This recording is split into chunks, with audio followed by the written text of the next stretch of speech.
Márcio Machado, sou graduado e pós-graduado em Ciência Política e estarei apresentando o programa Atos, Fatos e Reflexões Políticas, uma contribuição da Imagem TV com você que está nos assistindo, para que a gente possa realmente estar analisando algumas questões que geralmente não são passadas para nós de uma forma mais abrangente. Nesse programa, nós estaremos trabalhando com o tema Reforma Política. Então, o que está acontecendo realmente lá na Câmara dos Deputados Federais, nessa questão de jogos de interesse de um lado, jogos de interesse do outro, que estão sendo construindo e sendo trabalhados na teoria dos jogos, né, nessa Casa de Representação Popular. O programa ele vai estar dividido em dois blocos. O primeiro bloco nós vamos estar trabalhando algumas questões, algumas nuances, e no segundo também, como fidelidade partidária, a questão das federações dos partidos.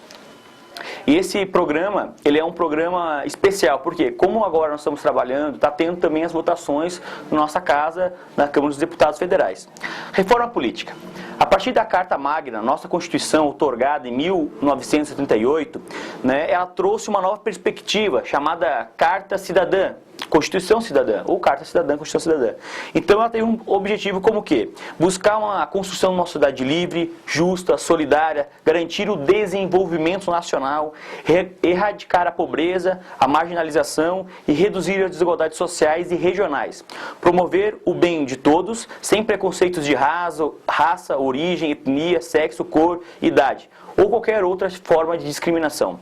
E a Constituição nossa também outorga que todo poder emana do povo para ter representantes ou diretamente. Então, nesse sentido, sempre quando vem alguma questão no nosso país de algum problema político, como por exemplo agora nós temos esse escândalo do irmão do presidente Lula envolvido com questão de corrupção, questões, por exemplo, do juiz vendendo sentenças, claro que não são todos, são exceções, são poucas pessoas que fazem isso, né? A questão do Renan Calheiros, que ele é presidente do Senado, um órgão que representa o Estado, envolvido também em questões que desmoralizam a política e desmoralizam o nosso voto, né? Porque a gente votou, então eles têm o direito de estar nos representando, só que não é bem assim, como nós estaremos vendo nesse programa, que tem algumas nuances. Então, sempre quando surge um problema como esse, vem à tona o quê? A reforma política. Vem à tona para que possa estar melhorando.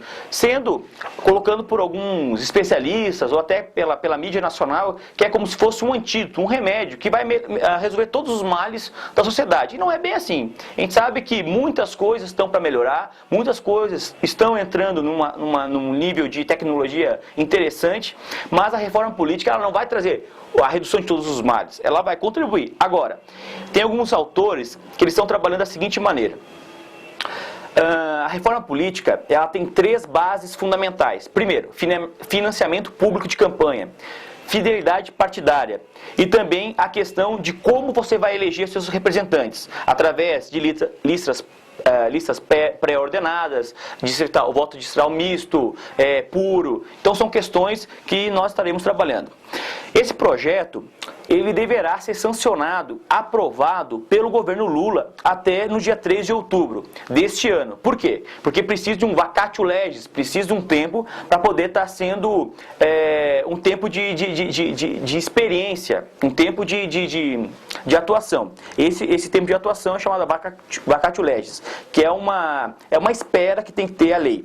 Então, por que até dia 3 de outubro? Porque as eleições de 2008, agora, ela vai ser no dia 5 de outubro. Todas as eleições, todo primeiro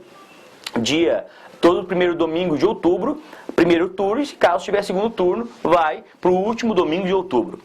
Então, nesse sentido, a discussão, ela trabalha em vários debates, vários temas, várias linhas de atuação. A primeira linha de atuação, ela defende o seguinte, que essa casa, os deputados eleitos, nossos representantes, eles não têm legitimidade para estar atuando e discutindo a reforma política. Por que eles vão ter competência? Porque eles creem que é necessário novas eleições para que tenha uma assembleia responsável só pela reforma política, porque a reforma política ela transcende as questões de gestão, ela transcende. Por quê? Porque ela está enraizada diretamente ao Estado. Como é que tu vai representar, como é que vai ter agora a oxigenação das lideranças, mudança de partido ou não. Então eles creem que é isso. tem que ser chamada uma nova Assembleia, uma Assembleia Constituinte, deputados eleitos exclusivamente para discutir a reforma política, e após essa discussão, de um tempo de 1 ano de discussão e de aprovações, deve passar por um plebiscito. Nós não tivemos plebiscito de desarmamento? Sim, tivemos. Então eles creem também, pela complexidade e pelo grau de importância que tem a reforma política, deve sim passar por um plebiscito. O outro grupo defende o seguinte, que essa casa tem competência sim, e que as mudanças já devem ser agora para 2008. As mudanças já devem ser para 2008. E essa atuação, e agora já 2008, tem uma crítica gigantesca, porque eles querem assim, como é que tu vai estar legislando para si próprio? Ou para o seu partido. Então, se nessa teoria, que eles são competentes sim, e que não é chamado para discussão popular, que a soberania, como eu coloquei para vocês, ela emana do povo, ela sai do povo, a soberania, que é a democracia, ela sai do povo por seus representantes ou diretamente, através de plebiscito, iniciativa popular e referendo. Então, nesse sentido, ele tem uma crítica gigantesca nesta linha de atuação que eles devem reformular e já está atuando agora para 2008. E tem uma outra linha que fala o seguinte, não, eles têm competência sim, só que as mudanças só serão aplicadas não para a eleição que vai vir agora, ou de 2008, ou para a eleição própria dos deputados, que vai ser em quando? Em 2010. Em 2010 nós temos eleições para deputado, senador, presidente da república, governador. Então essas mudanças não podem ser nem para 2008 e nem para 2010, só para 2012. Por quê? Porque essa teoria, ela entra, essa crítica, ela entra na seguinte, peraí, por como que eu vou estar legislando em causa própria? Então eu vou estar articulando, como nós vamos estar vendo aqui, e tendo oportunidade de perceber isso, que eu vou estar fazendo algumas questões, para quê? Para que eu possa garantir a minha cadeira de novo, para que eu possa garantir que o meu partido fique maior. Então, há uma linha interessante de discussão desses movimentos, que são movimentos sociais, movimentos políticos e movimentos como a Ordem dos Advogados, ONGs, enfim. Então, esse projeto ele deverá, essa nova lei, embora publicada oficialmente, ela tem a sua vigência suspensa. Porque tem esse tempo que eu falei para vocês, que é o quê? O vacatio legis. E um grupo defende também que a reforma deve ser submetida, após tudo isso, não somente na Assembleia Constituinte, mas também, se a casa tem competência e for aprovado para o próximo pleito, ou se a casa tem competência e for aprovado, não para o pleito que eles vão disputar, mas no outro, que todos eles sejam passados por um referendo, para referendar realmente se aquilo está certo ou se aquilo está errado. Agora, nós vamos entrar nos temas específicos, que é o quê? Financiamento público de campanha. Hoje, como é que essas eleições que nós vemos, que gastaram 35 milhões para presidente da República, 60 milhões como nós tivemos em 2002, o Serra, como tiveram o próprio Lula e o Ciro Gomes, gastaram nessa média de 35 a 60 milhões. Da onde vem esse dinheiro? Esse dinheiro vem da onde? Isso que nós temos que estar pensando. Então esse dinheiro, hoje, o financiamento de campanha, para esses grandes, esses políticos, são da seguinte maneira, é através de contribuições individuais ou contribuições do quê? De empresas.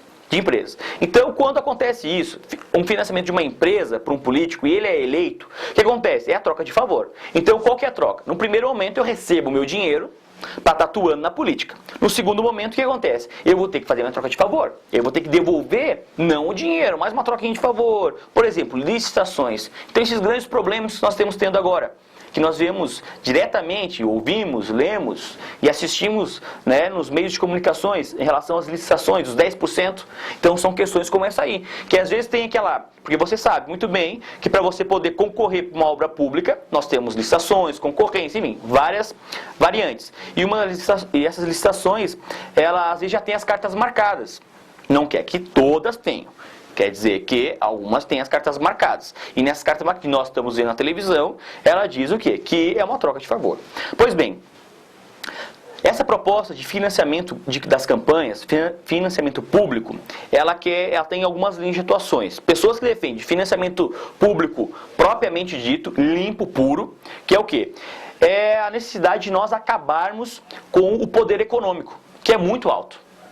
Então imagine, você que recebeu 100 mil reais, 2 mil reais, porque ninguém é altruísta nesse ponto de você ajudar uma pessoa para se eleger financiando volumes vultuosos em relação à capital, né? Você pode dar uma ajuda, emprestar, né, nessas pequenas campanhas, emprestar um muro, ajudar com um plotter num carro, tal. Mas agora, financiar é complicado pela crise que o brasileiro está. Então esses capitais, eles são o grande problema das campanhas, segundo algumas teorias. Que quer dizer o quê? Que a proposta é acabar com a grande influência do poder econômico na escolha do candidato ao voto popular. Por quê? Porque tem muitos candidatos que ainda fazem e continuam fazendo campanha com a dor e com a fome do outro, com a necessidade do outro. Então, o coitado não está passando fome, daí ele vai lá dar uma cesta básica, daí compromete a família em votar. Daí, de repente, num outro momento, o cidadão está sem tênis, tá de pé descalço, tá com frio, daí ele vai lá dar uma roupa, dar um agasalho, e daí faz esse jogo, né, fisiológico, esse jogo corrupto de conseguir votos. São várias possibilidades que o pessoal vai nessa atuação. Então, o financiamento público de campanha, ele significa o quê? Que cada eleitor, um ano antes, que tem que estar no orçamento público, no orçamento da União, cada eleitor, ele vale hoje, segundo essa teoria da financiamento público de campanha, R$ 7,00. R$7,00. Então ele vai estar sendo dividido para os partidos. Ele vai proibir, então, que as pessoas financiem através de empresas, os políticos ou os partidos políticos, e através de contribuições físicas. E ocorrendo também até punições de 100 vezes o que eles contribuíram. Então são punições rigorosíssimas. Então a lei realmente existe, leis que vêm para contribuir, leis que vêm para estar atuando pela moralização política do nosso país. Então como é que vai funcionar se for aprovada essa questão do financiamento público de campanha? 85% de todo o dinheiro será distribuído pelo número de parlamentares lá na Câmara dos Deputados. Então, o número de parlamentares vai ser distribuído. Isso significa, então, se hoje o PT e o PMDB têm o maior número, então a maior parte do bolo irá para o PMDB e para o PT. Do restante, 14% será dividido para todos, de forma igualitária, para quem tem representante no Congresso. Ou, o que significa o Congresso? O Senado ou a Câmara dos Deputados, para as duas. Porque nós temos uma atuação no nosso país bicameral, né? Tem alguns países que têm unicameral. Então nós temos bi, que é o quê? É a questão da Câmara dos Deputados, que representa o povo, e nós temos o Senado, que representa o Estado. Então se você é filiado a um partido político, e teu partido político tem um representante, apenas um, ele é um senador ou um deputado federal, ele vai estar tendo a possibilidade de ter também parte desses 14%. Agora, 1% será distribuído para todos os partidos, tendo representante no Congresso ou não tendo.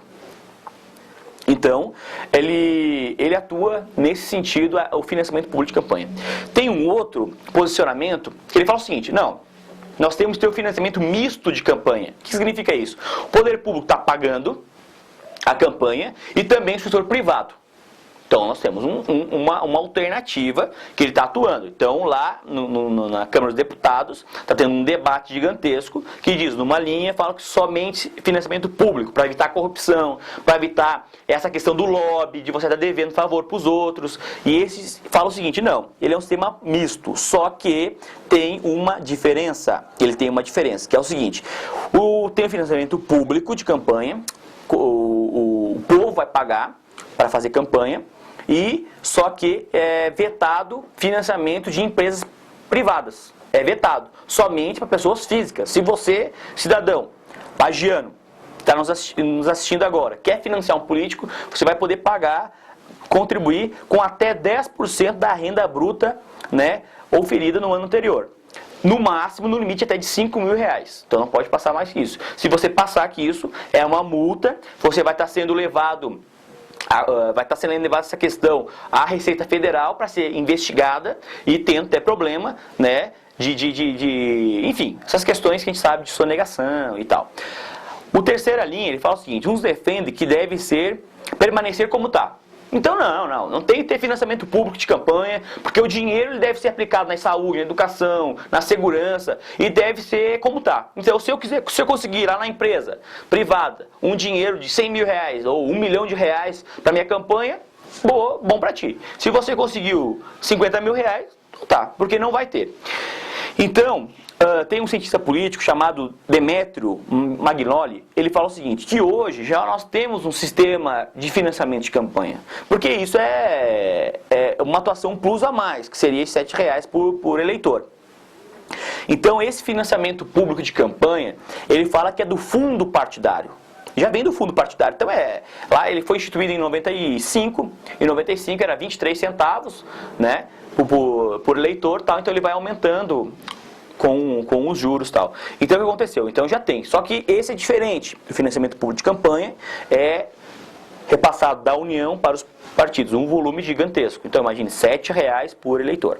Pois bem, está sendo discutido também a questão que infelizmente é um retrocesso à nossa campanha, que é os showmícios, brindes, e aquela questão circense que nós tínhamos até, não nessa eleição que passou, mas na outra. Então imagine, como é que você, que quer ser político, vai conseguir financiar um show nacional, um show regional?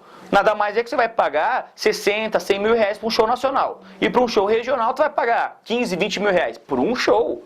Então imagine o quanto de dinheiro não era jorrado em relação a esses showmícios. Era chapeuzinho, bonezinho, era bottom. Então o que acontece? Era uma forma de comprar o eleitor. Então daí a gente fazia campanha com bonequinho, bote no fulaninho. Daí dá um bonezinho, dá não sei o quê. Então tem ainda resquícios, né, desse tipo de pensamento, nossa política, que infelizmente ainda coloca em pauta, que é o financiamento, que é o retorno dos showmícios. Mas é uma minoria, graças a Deus que é uma minoria realmente, porque isso aí é uma palhaçada, comprando a população através de uma bugiganga. Parece que nós estamos voltando ao tempo do Brasil colônia, onde vinham os portugueses para cá e compravam os índios com espelhinho, compravam os índios com bugigangas e os índios cortavam madeira, enfim. Então, são questões como essa aí que nós temos que estar analisando e nós temos que estar pensando. Agora, nós temos uma discussão interessante, que é o quê? Que é que todo cargo, e isso é muito importante, mas eu creio que não vai passar. Que é o quê? Que todo cargo eletivo, prefeito, vereador, deputado, senador, governador, presidente da república, ele pode ser revogado. O que significa isso? Que eu, eleito, não tenho poder absoluto de estar lá e fazer o que eu quiser. Não tenho. Por quê? Porque o povo pode estar discutindo e fazendo isso. Como vai estar fazendo isso? Ele faz uma iniciativa popular com 30% do eleitorado daquele candidato. Por exemplo, se é um deputado federal, ele 30% no estado de Santa Catarina, se ele for nosso aqui. Se é um vereador, 30% do eleitorado de Lages, se for vereador de Lages.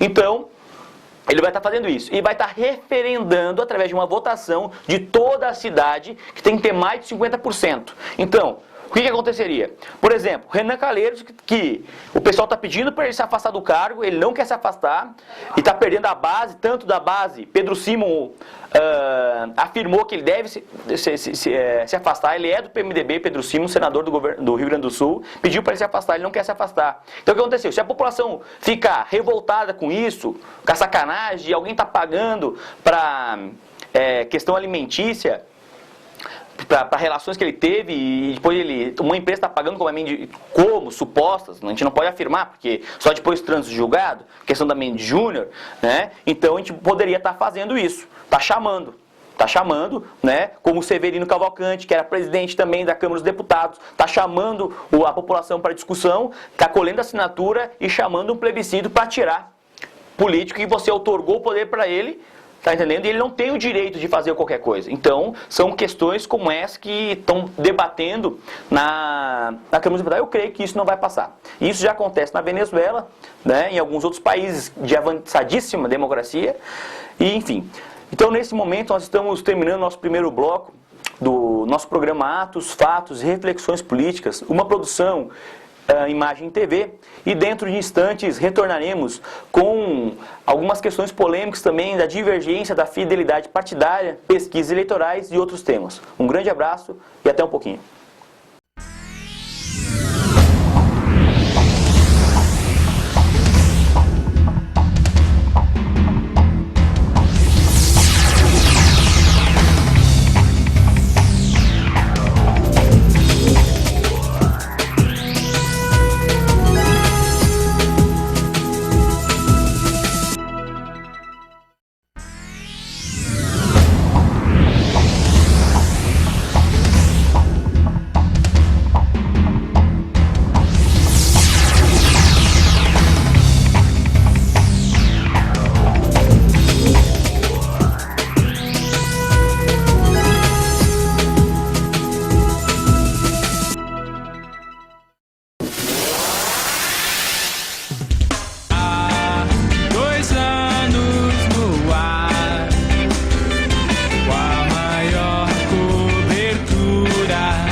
Desde a sua municipalização, a Cemasa já construiu cerca de 80 quilômetros de novas redes de distribuição de água a todos os bairros. São obras que fazem de Lages um lugar melhor para se viver. Cemasa, há 4 anos fazendo parte do dia a dia do lagiano.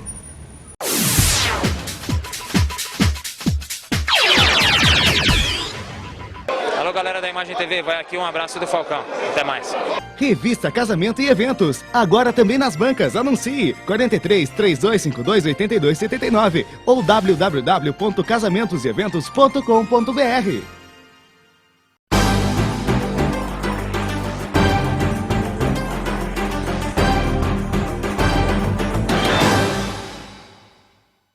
Estamos retornando com o nosso programa Atos, Fatos e Reflexões Políticas, uma produção Imagem e TV. Para você que está nos assistindo, hoje o nosso tema é reforma política. Como é que está essa questão dos jogos de interesse, né? Fazendo na teoria dos jogos, movimentando suas peças de forma paulatina, de forma lenta, mas de forma consciente e que vai desencadear uma construção gigantesca para as próximas eleições do nosso país. Agora, nós estaremos trabalhando com a fidelidade partidária. Você sabia que nós já tivemos a fidelidade partidária no nosso país? Sim, nós tivemos na época da ditadura militar, quando nós tínhamos apenas 2 partidos políticos, Arena e MDB. Arena e MDB. Então a fidelidade partidária é o seguinte, por exemplo, eu sou eleito pelo PMDB, pelo MDB.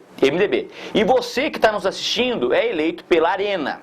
Só que nós temos um projeto interessante no MDB, que vai melhorar as questões sociais do nosso país. E daí você vem e quer votar para nós, nosso projeto. Não pode. Porque tinha fidelidade partidária, tu podia até perder teu cargo. Então, já tivemos a fidelidade partidária. E a fidelidade partidária, como é que funciona nos nossos partidos políticos hoje? A fidelidade depende do regimento interno, depende do estatuto de cada partido. Tem partido que proíbe, sim, a troca, que eles falam troca-troca de partido político, né? Você é eleito por um partido, de repente vai para outro partido. Tem um programa interessante na TV Cultura, que ele fala sobre a questão da democracia. E tem um dos debatedores, né, que é um debate impertinente, são 2 debatedores, fala o seguinte, que tinha lá na Bahia um candidato que fez toda a sua campanha contra o Antônio Carlos Magalhães, o ACM, toda a campanha.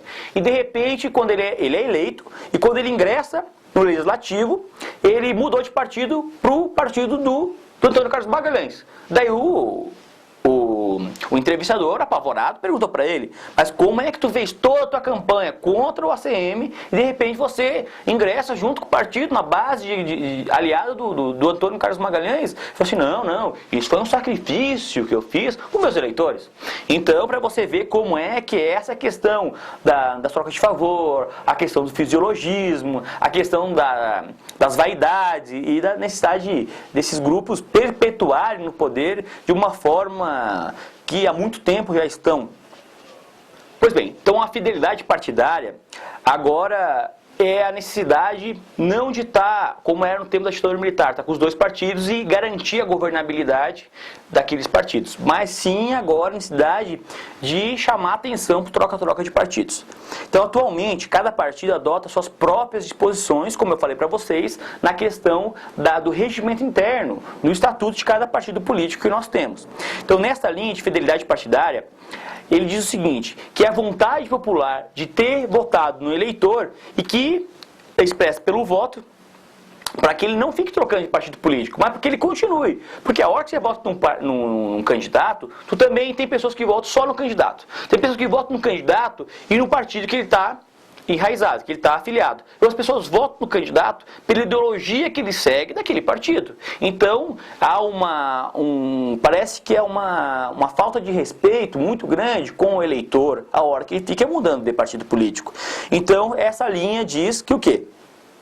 Que a proposta nessa discussão da fidelidade partidária, a proposta inicial lá do projeto de lei da reforma política diz o seguinte, que proibia de forma absoluta a troca de partido político, mas agora o projeto aprovado pela Constituição de Justiça, o CCJ, criou apenas uma penalidade. Se o parlamentar ele mudar de partido, ele ficar inelegível por 2 anos. Só que aí nós temos um salvo. O que significa isso? O projeto original era o quê? Que nenhum candidato pode mudar de partido. Agora, a Constituição de Comissão de Justiça falou o seguinte, que ele pode mudar de partido, mas ele fica inelegível por 2 anos. Então, imaginamos nós, você que está nos assistindo, você foi eleito e você quer mudar de partido, por qualquer motivo. Às vezes ideológico, às vezes quer mudar, não importa.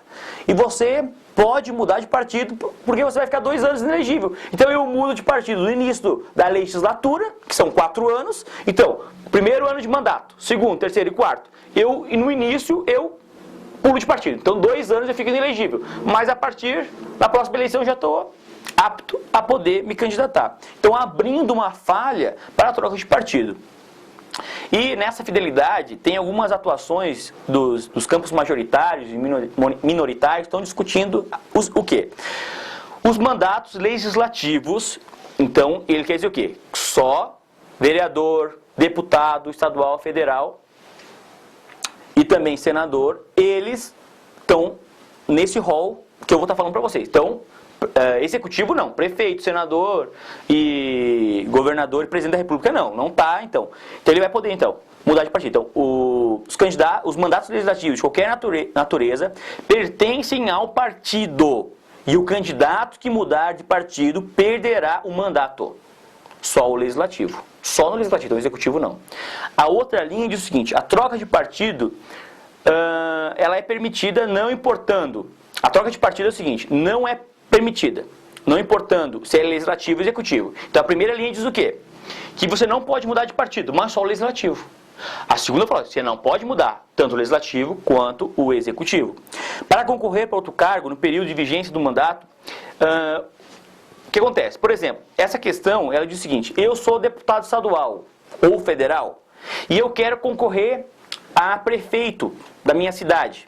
Então eu tenho que me afastar do cargo. Hoje o que acontece? Eu sou deputado, eu me afasto do meu cargo, eu concorro a prefeito, por exemplo, e eu perco. Eu posso voltar para deputado. Agora não. Só que a gente não sabe se vai ser aprovado. Então tudo isso que eu estou falando para vocês são questões que estão em discussão. Agora, existe um grupo de cúpulas que estão discutindo. Então é complicado vocês legislar por causa própria e por partido. Então, por isso que tem essas críticas gigantescas frente à reforma política atual. Então ele diz o seguinte, se eu quero concorrer a prefeito, eu devo renunciar ao meu cargo, eu não posso mais voltar. Eu devo renunciar. Isso é uma linha interessante, A fidelidade não pode ser só para afiliados. Também a fidelidade partidária tem que ser para partido, tem que ser para ideologia. E isso que eu falei num dos últimos programas, que nós passamos aqui na Imagem TV, que foi o quê? Que só estava sendo discutido fidelidade partidária, mas fidelidade ideológica não estava sendo discutido. Agora está. Então, mas é um grupo minoritário, não vamos se iludir muito também. Então o que acontece? Então a fidelidade partidária não só para afiliados, mas para o partido que siga o cumprimento regimental, siga o cumprimento do seu estatuto. Então, é uma outra discussão. E tem um grupo que decide que não, que continue como está, porque está melhor assim, não vai alterar nada. Então nós temos algumas linhas. Agora, nós temos um outro debate, que é o prazo de filiação. Hoje, para que eu possa sair candidato, eu tenho que ser filiado a um partido político. Tranquilo. Só que para mim que eu possa ser candidato, eu tenho um prazo. Esse prazo é um ano antes das eleições. Então a eleição que vai ser agora, no dia 5 de outubro do próximo ano, eu tenho que ser um ano antes. Então lá pelo dia 4, dia 13 de outubro, eu posso estar me filiando ainda. E os políticos também poderiam estar mudando de partido político um ano antes. Agora, eles estão com uma linha que defende o seguinte, defende a filiação, quando é a tua primeira filiação, um ano antes. E para quem já tem uma outra filiação, são 2 anos antes. Então, minha primeira filiação, um ano antes. Continua como está. Agora, se eu já sou filiado a um partido político e quero mudar de partido, tem que ser 2 anos antes para a segunda, ou terceira, quarta filiação. A outra linha defende o quê? Que 2 anos para a primeira filiação, então, para que eu possa ser candidato, tem que ter 2 anos de filiação partidária, e para a segunda, terceira, enfim, para outras, já que eu já sou veterano em outro partido político, eu tenho que ter 4 anos. Então, uma legislatura, um prazo de 4 anos para que eu possa estar me filiando a um partido. E, como sempre, a outra linha diz o seguinte, que deve permanecer como está. Então, 1 ano só, está tranquilo. Cláusula de barreira, a tal chamada cláusula de barreira para os partidos pequenos que ficaram alvorecidos, enlouquecidos nessa questão que você deveria ter 5% do eleitorado, em alguns estados ainda ter essa porcentagem de votos. Então, é uma outra questão de discussão, que diz o seguinte, que continua, tem que ter 5% dos votos válidos para poder o partido existir. A outra linha fala o seguinte, não tem que ter cláusula de barreira nenhuma. Todo mundo tem o direito de ter um partido, de ter uma ideologia e quem quiser, o eleitor quiser votar, ele deve ser respeitado. Alguns países do mundo, ele tem não necessariamente partidos que têm que ter cunho nacional. Hoje, para você montar um partido, você quer montar um partido político, você tem que ter 9 estados membros, Santa Catarina, Bahia, Paraná, Rio Grande do Sul, tem que ter 9 estados membros com sede também em Brasília e com sede nesses 9 estados mesmo, no mínimo, para tu montar um partido político. Em alguns países, eles dizem o seguinte, pode ter países regionais, estaduais e nacionais. Ele não tem importância. Então, se nós queremos montar o Partido Lagiano da Libertação, nós podemos montar o Partido Lagiano da Libertação, nesses países. Nós queremos montar o Partido Serrano. Pode, mas aqui no Brasil não pode. Então, tem uma linha que fala o seguinte, que essa cláusula de barreira não deve ser 5%, mas apenas 2%. E ter votos válidos em 2 estados membros. É uma linha. E em cada linha que eu estou falando para vocês, tem nuances. Uns que tem que falar que são 9 estados, 10 estados. Então, são nuances que estão ocorrendo nessa reforma política. Agora, coligações. Como que é hoje as coligações? Coligação, eu faço uma coligação de partido, nós unificamos os horários eleitorais. Como que você tem horário eleitoral na TV? Pelo número de representantes na Câmara dos Deputados. É isso que é a fórmula. Por que o antigo Enéas, que infelizmente é um grande homem, morreu, fazia parte da nossa história, ele morreu. Então o que acontece? Ele tinha 30 segundos. Então nós até caçoávamos, meu nome é Enéas. Ele falava rápido. Por quê? Porque ele não tinha tempo. Porque ele tinha que ter o número de cadeiras lá no Senado, na Câmara dos Deputados, para poder ter a proporcionalidade. E tem um número X que é para todos. Então, claro, agora eu estou filiado a um partido que eu não tenho representante no Congresso. Então eu não vou ter horário, então eu vou ser não vou ter horário eleitoral, não vou ter horário na TV nem na rádio. Não, tu vai ter, porque tem um mínimo. O mínimo ele tem. Então, hoje, o que eles querem fazer? Só que daí, depois que terminou a eleição, nessa coligação, que a gente vê, por exemplo, a partido A, B, C se unificam. D, JH também. Então, só que depois da eleição acabando, cada um ia para um canto. Agora não. Agora eles querem fazer tal das federações partidárias. Federações. A federação, elas funcionarão como uma gremiação partidária, formada até 4 meses antes das eleições, com duração de 3 anos após as eleições. 3 anos, onde que eles podem estar atuando de forma de federação ou de forma isolada. Então, nós temos 5 partidos políticos que formaram uma federação e eles têm até 3 anos ficarem juntos. Mas esse partido quer sair fora. Esse pode continuar? Podem. Eu quero. Então eles podem até estar se formando em 2 partidos fazendo essa federação. Tem nessa linha uma divergência gigantesca, que diz o seguinte, ele defende as federações sim, só que não defende a unificação de horário de TV, não defende. E a outra defende, que deve ter federação e deve estar unificando e tal. Então essa linha, ela defende essas questões de você estar unificando o horário eleitoral. Por exemplo, nós temos uma federação de partidos, só um partido, claro, vai estar saindo candidato para executivo. Então aquele partido tem um número X de deputados federais, então pela proporcionalidade ele vai ter 3 minutos de televisão, um exemplo. Então não pode unificar com os outros partidos, daria 8 minutos, não pode.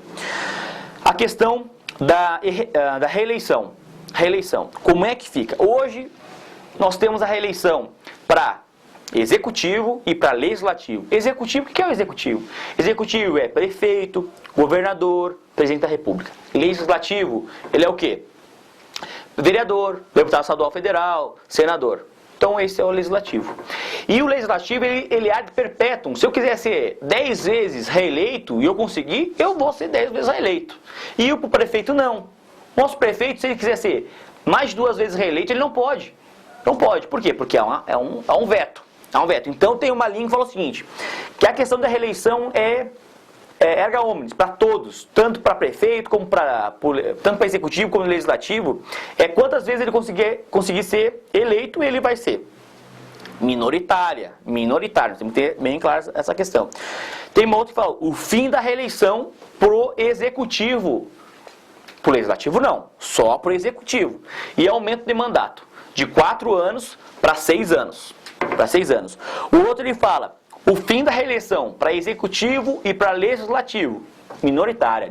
Não vamos estar criando alguma perspectiva nessa linha de atuação. E a outra defende reeleição para todos os níveis, como eu falei para vocês. Agora, tem uma que é interessante. Defende somente 2 mandatos eletivos, tanto para executivo quanto para legislativo, tanto para prefeito como para vereador, no nosso caso local. Essa é uma linha de atuação. Agora, nós temos uma alteração gritante. Uma alteração que vai ser gigantesca na forma de escolher o candidato. Como é que é? São algumas nuances, todos são nuances. Essa nuance é o seguinte, no nosso atual sistema, nós temos o seguinte, o número de cadeiras que o partido fizer, ele tem direito. Nós temos o sistema majoritário que eu estava falando para vocês, que é aquele quem tiver o maior número de votos, que é como a eleição feita para esses cargos executivos e para senador. Então, quem fizer mais voto, ganha. O proporcional, nós temos a majoritária e a proporcional agora, que é o sistema partidário. Sistema eleitoral. O proporcional ele é o seguinte, por que um candidato ele fez 4.000 votos ele não entrou, e o outro fez 3.000 ele entrou? Ou um fez bem menos voto, o outro fez mais voto, e esse que fez menos voto entrou e o outro não fez mais votos e não entra. Porque é a proporcionalidade. O sistema proporcional, sistema eleitoral proporcional, ele é muito interessante, porque ele é para ter as minorias representadas nas casas legislativas. E agora é uma linha gigantesca para cortar a proporcionalidade e só ser realmente a questão majoritária. Então nós temos, na questão do proporcional, nós temos 2 coeficientes, o coeficiente eleitoral e o coeficiente partidário. O que é o coeficiente eleitoral? Como é que eu sei quantas cadeiras um partido tem? O coeficiente eleitoral é o número de votos válidos dividido pelas cadeiras. Por exemplo, aqui em Lages, nós temos 12 cadeiras. Então, se 70.000 eleitores votarem em Lages, 70 dividido por 12, que dá 6.000, 5.000 e pouquinhos. Cada 5.000 votos, imaginamos, cada 5.000 votos é um vereador. Cada 5.000 vereador. Então, se o partido ele fez 18.000 votos, você divide o coeficiente eleitoral pelo partidário. O partidário, o que é o coeficiente partidário? É tudo aquilo que eu fiz de votos. Então, você divide. Então, por exemplo, deu 3 cadeiras. Deu 3,5. Então, são 3 cadeiras e meio. O que é o meio? É meio político? Não é meio político. É o quê? É na proporcionalidade depois. Vai lá para a fração. Então, dessa maneira, nós temos esse sistema. E agora isso que a gente está mudando. Só que o sistema proporcional, nós temos que ter a clareza, que é o quê? Que ele privilegia o partido e não o candidato. Por quê? Porque se eu vou votar no candidato, porque agora essa reforma, ela está buscando o quê? Tirar que os candidatos sejam personalistas. Tirar que você, vou votar no candidato, você não vota mais em partido. Só que eles estão tendo um erro grande, na minha opinião, como cientista político, que é o quê? Porque na proporcionalidade você privilegia o partido. Por que você vai privilegiar? Porque aquele partido que fez um candidato com 1.000 e poucos votos e o outro largou um candidato com 3.000 votos, ele teve a proporcionalidade, ele teve a respeitabilidade de ele estar representando a sua ideologia na Casa Legislativa.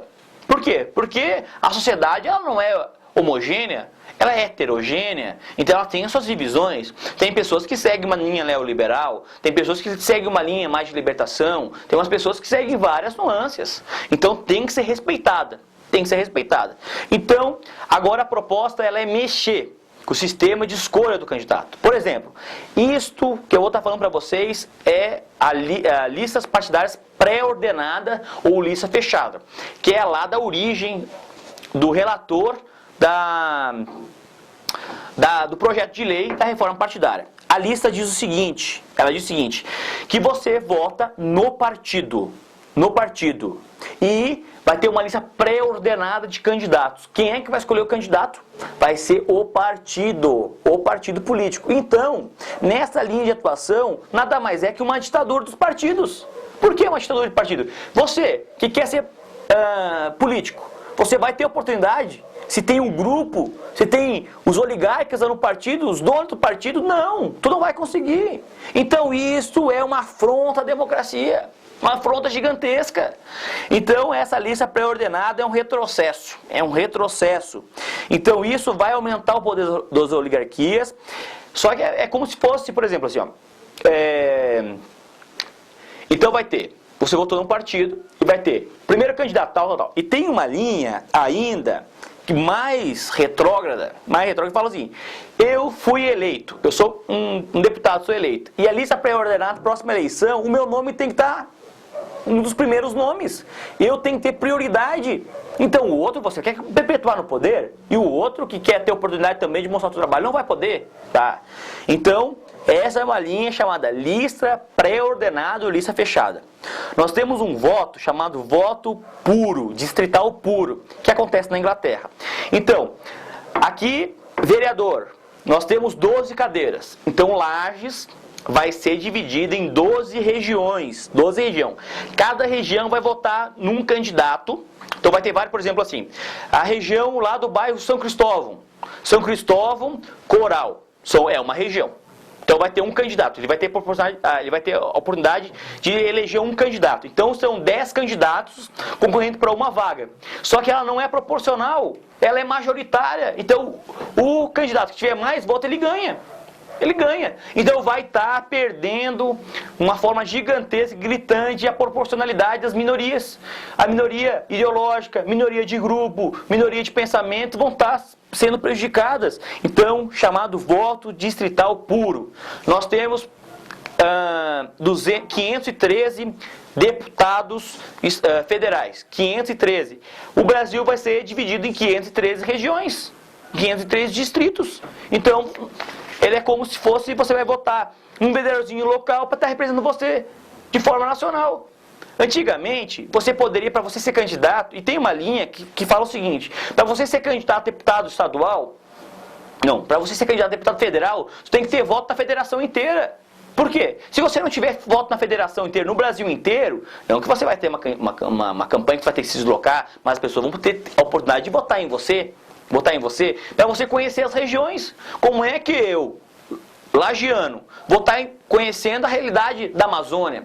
Como é que eu vou estar conhecendo a realidade agora das usinas que eles querem implantar no Pantanal? Como é que eu vou estar sabendo da questão da água salina, da água saloba que tem no Nordeste do nosso país?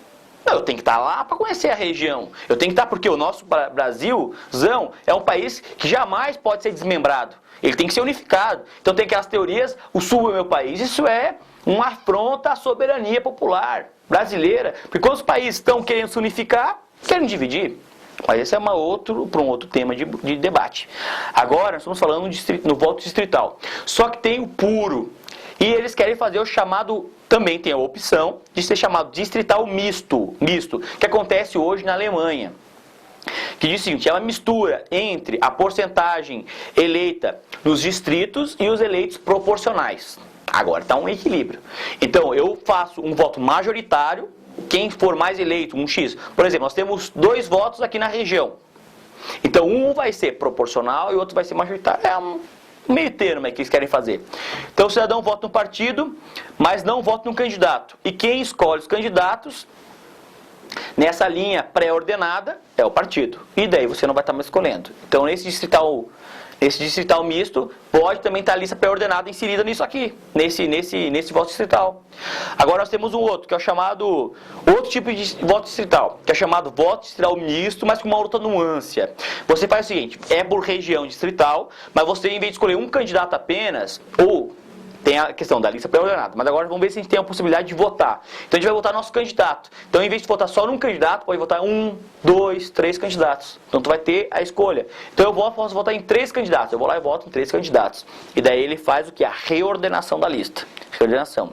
Nós temos agora o que eu creio que vai passar na aprovação, chamada lista flexível mista, ou que estão falando flex. Agora estão pegando do carro lá, que é gasolina e álcool. Então cada nome que o pessoal coloca, mas enfim. Então lista flex. Primeiro você vota no partido, depois tu vota no candidato. Só que não tem mudança. Por que você não tem mudança? Porque você vai votar no candidato, no partido primeiro, depois no candidato. Mas você já não vota? Se você quiser não votar no candidato, pode votar no partido? Pode. Pode. Então eu vejo que não é mudança nenhuma. Agora, o que nós temos que estar claramente conscientes que pode estar inserida a lista pré-ordenada, que é a ditadura dos partidos. Quem vai escolher vai ser o partido. Então, alguém que tem vontade de ser político não vai poder ter mais o seu sonho de representar a população. Por quê? Porque tem a lista pré-ordenada. Quem decide é o partido. Ou montar um partido político. É isso que vai acontecer. Agora, lista flexível. Primeiro voto no partido, depois voto no candidato. Tem divergências. Se vota num eleitor, falei para vocês, num candidato, 2 ou 3. O pessoal, nessa questão desse voto, que é uma das questões mais polêmicas que tem na reforma política, é o seguinte: eles querem diminuir o personalismo, mas ao contrário, está aumentando o personalismo. Por quê? Porque quem vai ter mais poder vai ser o cacique do partido, quem tem mais poder vai ser aquele cara que votou, foi o mais votado. Então aquele proporcional, aquele que quer representar os negros, quer representar os homossexuais, quer representar os grupos minoritários, não vai ter oportunidade? Não, isso é uma questão muito prejudicial. Tem uma questão que eles querem mudar na eleição do senador. Nós sabemos que o senador representa o Estado. São 3 senadores por Estado. Márcios, por que eu voto num senador numa eleição e eu voto no outro senador em 2 eleições? Numa outra eleição eu voto em 2. Porque são 3, eles têm mandato de 8 anos, então ele vai mudando. Você vota num, depois vota no outro. Então quando você vota num, sai um fora. E daí quando você vota em 2, sai 2, eles vão sempre se alterando. Então ele diz o seguinte: hoje, se você é candidato a senador e você é eleito, você pode escolher o teu suplente, qualquer um. Quando Antônio Carlos Magalhães, ele saiu fora do Senado, ele colocou o filho dele. Mas ninguém votou no filho dele, votou nele. Então, tem uma discussão que diz o seguinte, que você deve votar no senador e já está sabendo quem é o suplente. É uma proposta. A outra proposta fala o seguinte: o senador, nós temos você vai votar para um senador, correto? E esse senador foi eleito. E o segundo mais votado é o suplente dele. É uma tendência também. Essa tendência é bacana, porque nós já tivemos isso para eleições para presidente da República antes da ditadura militar. Por exemplo, sabia que na eleição de JK, Juscelino Kubitschek e João Goulart, você votava para presidente, para vice-presidente, e sabia que o João Goulart fez mais votos que o JK? Mas ele foi o vice. Por quê? Porque você estava presidente e vice-presidente. A mesma coisa aconteceu com Jânio Quadros e João Goulart. João Goulart fez mais votos que Jânio Quadros. Pois bem, então, esse grupo diz isso, que deve você votar para senador e já saber o suplente, ou votar para senador e o segundo mais votado é o suplente. Fim das votações secretas. E isso é uma moralização para os partidos e para os políticos, que nós estamos hoje descredibilizados. A classe política é descredibilizada gigantescamente. Então tem que ter voto aberto. Por quê? Porque o povo, você que votou no teu candidato, você quer saber qual é o posicionamento dele por uma determinada lei. Se ele se vendeu, se teve o lobismo, se teve os grupos de pressão pressionando ele. Nós temos que estar sabendo o que nós votamos. Agora, pesquisas eleitorais. Um grupo luta pelo fim das pesquisas. Por quê? Porque nós temos a nossa cultura futebolística. Se o meu time está ganhando, sorte para ele. Agora, se o meu time não está ganhando e eu não gosto do segundo colocado, vamos acabar com o segundo colocado. Então é uma coisa muito complicada. Então, o eleitor geralmente vota em quem está ganhando, porque ele não quer perder o voto dele. Ele não quer perder, então ele não tem as pesquisas eleitorais têm que ter um cunho científico muito grande. Se estiver chovendo, você não pode fazer pesquisa. No início de semana não pode fazer pesquisa nem no final de semana. Você tem que estar pegando grupos aleatórios. Não pode fazer pesquisa com 2 pessoas ao mesmo tempo. Não pode. Mas a gente vê isso. E é científica, não é científica. Mas ela influencia o eleitor de forma gigantesca e gritante. Então, Esse, por exemplo, fim das pesquisas eleitorais. O outro, uma semana antes não pode mais publicar, que é uma alternativa. E a outra que continue como está. Então, um dia antes, eles fazem a tal da pesquisa eleitoral pré-eleição, que você já está sabendo, então o candidato 1 eu vou votar nele, porque o outro que eu ia votar não vai ganhar, então eu vou tentar votar no segundo para tentar derrubar o primeiro. Não, mas essa é a nossa cultura, a gente tem que mudar essa nossa cultura. Nós temos que estar mudando perspectivas para estar construindo um país diferente. Agora, nós temos que estar pensando também nessas questões. Pois bem, nós estamos chegando ao término do nosso programa, que veio buscar contribuir com essa questão de você um maior esclarecimento em relação à reforma tão importante que é a reforma política. Então nós temos que ter a clareza que a política não é e não pode ser exclusividade dos políticos ou dos partidos políticos, pois ela é um dever ser de todos, indistintamente. A reforma política deve ser um elemento-chave para as mudanças desse sistema que estamos cansados de ver, assistir e ouvir. O sistema de corrupção, de mensalão, do jeitinho, de uma mão lavar a outra, de puxar a brasa para minha sardinha, nós estamos cansados disso. Por isso que o país está como está. Então, há necessidade de nós buscarmos políticos qualificados que venham apresentar propostas de forma verdadeira. Porque nós estamos cansados de políticos que não são desqualificados, que não apresentam propostas e que fazem ainda a sua campanha com a dor e com o sofrimento próximo. E se não tivermos uma reforma verdadeira, que amplie a participação política de todos, que tenham condições de estar atuando também na política, essa será mais uma reforma falida nos anais da nossa política brasileira. Então, dessa maneira, nós encerramos nosso programa Atos, Fatos e Reflexões Políticas, uma produção em Imagem TV. E um grande abraço e até o próximo programa. Obrigado. Alô, galera da Imagem TV, vai aqui um abraço do Falcão. Até mais. Revista Casamento e Eventos, agora também nas bancas. Anuncie 43 3252 8279 ou www.casamentoseventos.com.br.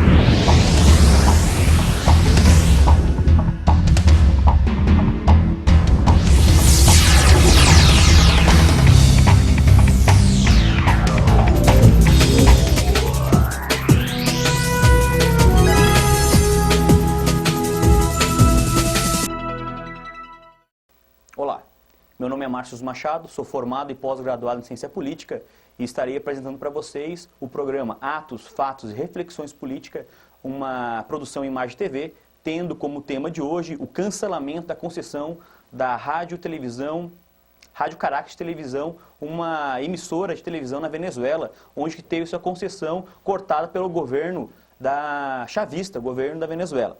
Então, a RCTV foi acusada de incitar a violência, de cenas de sexo e também um grande problema que teve, que foi o conluio com a tentativa de golpe de abril de 2002. Então foi a primeira tentativa de golpe de forma midiática do mundo inteiro, foi proporcionada na Venezuela e teve uma contra-revolução popular, onde que derrubou essa tentativa de golpe. Então é bacana nós estarmos analisando os contextos. Por exemplo, nós temos um sociólogo, Emile Durkheim, que ele trabalha da seguinte maneira: que a sociedade é como se fosse um corpo humano. Então ele tem uma teoria funcionalista. Então cada órgão possui uma determinada função. Por exemplo, as Forças Armadas, para que é? Para a proteção do nosso país. Nós temos a igreja, para quê? Para as questões morais, os valores que nós temos que ter na nossa vida. A família, para quê? Para nós estarmos também contribuindo nesse sentido. E o colégio, para quê? Para estar informando, conscientizando e educando o jovem para que tenha um futuro promissor, né, no mercado de trabalho. E a televisão, para que serve esse meio de comunicação imprescindível que nós temos, de uma forma tão bacana que você pode estar assistindo hoje o nosso programa Atos e Fatos e Reflexões Políticas. Então, a televisão ela vem como um meio social, um meio de informar o que está acontecendo, os fatos que estão desenrolando num determinado local. ou local, ou regional, estadual, nacional ou internacional. Então é interessante por quê? Porque a Rádio Caracas de televisão, essa emissora, ela está sendo acusada e teve alguns pareceres na justiça para que seja cancelada a concessão antes dessa data do dia 28. Então, nessa data do dia 28, nós tínhamos o cancelamento e a outorga de uma nova emissora de TV chamada TVS, Televisão Venezuelana Social. Então, uma TV pública, onde que o governo, através da justiça, a justiça outorgou todos os equipamentos, como câmeras de TV, emissão, para quê? Para essa TV, e depois vai ser, só que não falaram até quando que vai ser pago as indenizações necessárias. Então o que aconteceu? Então teve uma mudança. Mas para que a gente possa realmente analisarmos o que realmente aconteceu nessa tentativa de golpe e a TV midiática atuando, por quê? Porque ela saiu da função social dela, ela saiu dessa função, porque ela atuou numa função como se fosse um partido político. Ela atuou numa função como se fosse um partido político. Então, o que acontece? Nós estamos numa era onde que a informação tem que ser passada de uma forma quanto mais neutra, melhor. Então, com o aparecimento dessa TV, entra, segundo o governo, num novo patamar. Então, nós vamos estar assistindo algumas cenas que denotam essa conotação realmente de um posicionamento da TV privada lá na Venezuela contra o governo de Hugo Chávez. Vamos assistir um pouquinho. Chavez has had a rule that has been controversial and has not met with widespread popular support within Venezuela or among his neighbors and certainly in the United States with President. We have been concerned with some of the actions of Venezuelan President Chavez and his understanding of what a democratic system is all about. For the United States, Venezuela had always been a reliable and affordable source of oil. Chavez, by deciding to exercise greater control over the state oil company and to push up oil prices, had set himself on a collision course with Washington. President Chavez is consorting with narco-terrorists in Colombia. Que el gobierno revolucionario lo que está es distribuyendo la riqueza entre todos para que todos vivamos mejor, porque la riqueza de Venezuela es de todos, no de una minoría. In February 2002, Chavez announced his plan to shake up the state oil company and to put his own people on the management board. The war had begun. ¿Usted cree que el presidente de la República está loco? El chavismo se apoya crecientemente en la violencia a medida que va perdiendo poder de convocatoria y popularidad. Se parecen a las fuerzas de choque que empleaban Mussolini y Hitler. The privately owned media began calling on Venezuelans to demonstrate, suggesting that Chavez's attempts to control the oil industry were a direct attack on their prosperity. Obviously, Venezuela is important because they're the third largest supplier of petroleum.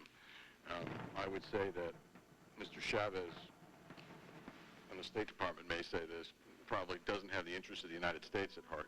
La creación es el imperialismo norteamericano. Hay todo un programa de la CIA. Lo peor de todo son los medios de comunicación que se han prestado para toda esta campaña desde la guerra sucia que están haciendo. Buenos días. Tenemos nuevo presidente.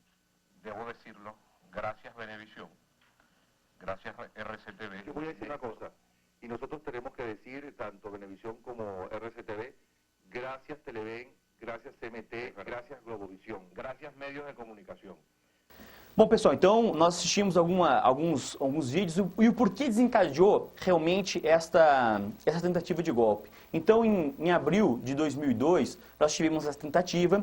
Antes disso, algumas coisas aceleraram esse processo de golpe, onde nós tínhamos alguns atores que nós tivemos em alguns programas anteriores, que, por exemplo, vocês lembram do Partidocracia. O que era isso? Então, era um grupo que tinha partido político, 2 partidos, Ação Democrática e Social Cristão, nós tínhamos a atuação da mídia, nós tínhamos as Forças Armadas, nós tínhamos a Igreja, nós tínhamos alguns atores, como as Forças Armadas, alguns atores que atuavam nesse conluio a partir de 58, que ficaram 40 anos o mesmo grupo no poder. Então, com o advento de Hugo Chávez, inicia uma nova perspectiva histórica. Por quê? Porque em 92 tem uma tentativa de golpe desencadeada de 89 com a implantação do neoliberalismo. Mas o que significa o neoliberalismo? É a redução do Estado, onde o Estado deve não estar atuando em setores estratégicos como telecomunicações, empresas como a Vale do Rio Doce, Companhia Siderúrgica Nacional, mas sim deixar apenas como cobrar impostos e estar nesse setor e garantir realmente que o mercado seja eficaz.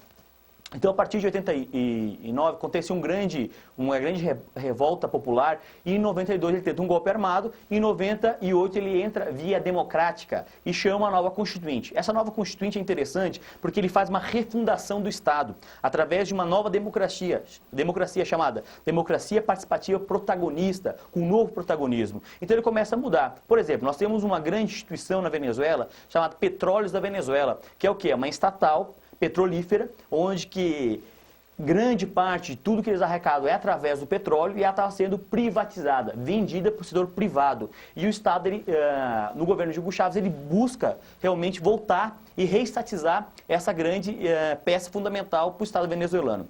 Então, nesse sentido, o que aconteceu?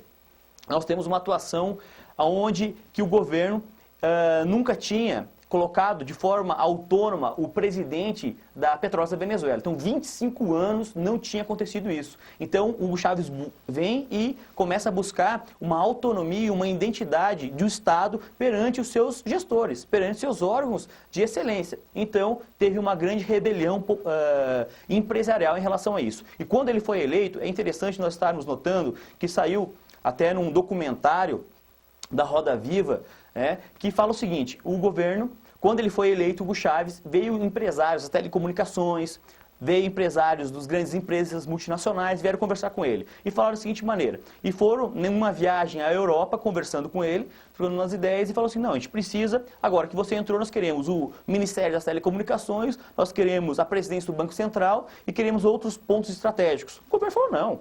Como é que vocês vão estar indicando? Isso aí quem tem que indicar é a gente. Então, tudo bem. Então, aconteceu o seguinte, aconteceu uma ruptura. Por quê? Porque em 40 anos eles indicavam. Em 40 anos eles não pagavam impostos. E agora você tem que começar a pagar imposto. Então, o que aconteceu? Então, começa uma nova história.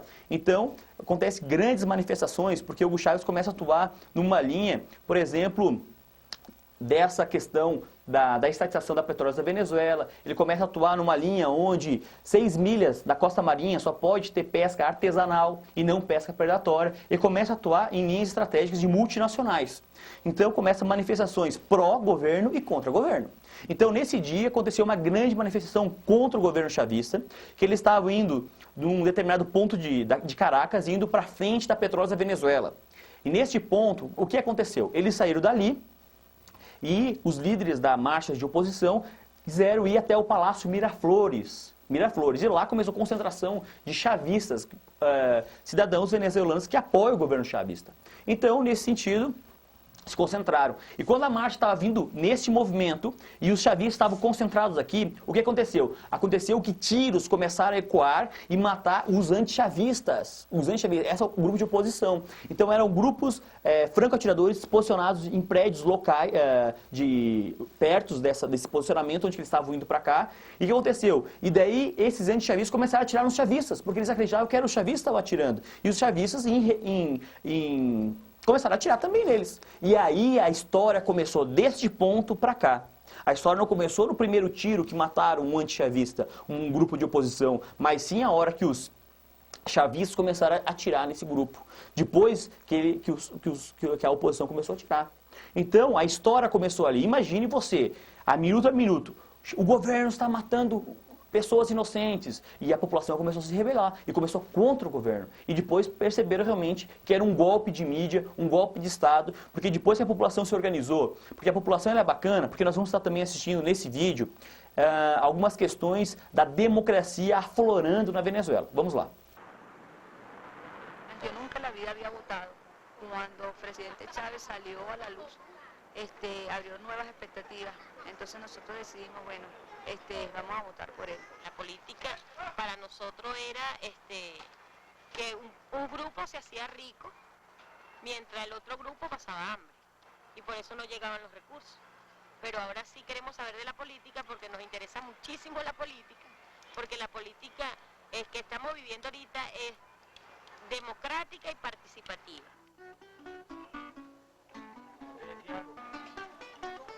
Gracias a ese señor que nos dijo, primero hay que leer, hay que saber lo que se está leyendo. Me explicaron qué es la Constitución. improvisando, estamos improvisados aquí en el negocio.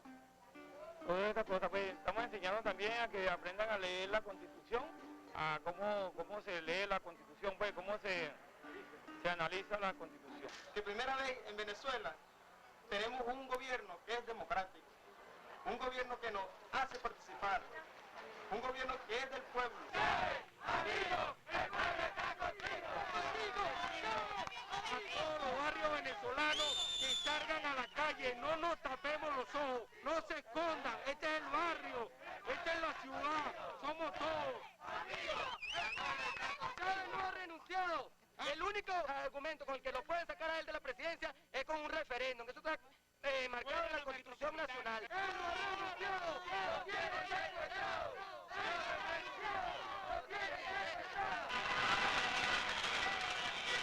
¡Viva el presidente! ¡Viva Chávez! Bueno, no te queremos, Carmona, ¿no?